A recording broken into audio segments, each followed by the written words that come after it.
Нужная профессия, трудная профессия. Наверное, очень трудно остановить свой взгляд на чем-то одном, на важном при всем обилии разной такой информации. Но это, наверное, здорово, это и конкурс подчеркивает это, когда есть дух соревновательности, когда соревнуются люди одной профессии, работающие в одном потоке,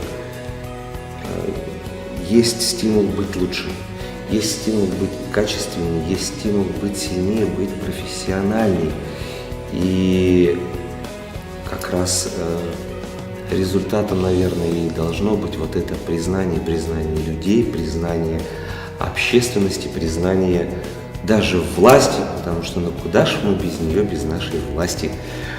Ну а так, я желаю, чтобы этот конкурс ширился, чтобы он становился сильнее, чтобы участники были сильнее, выше, мощнее, глубже, чтобы они обладали всеми качествами настоящих профессионалов.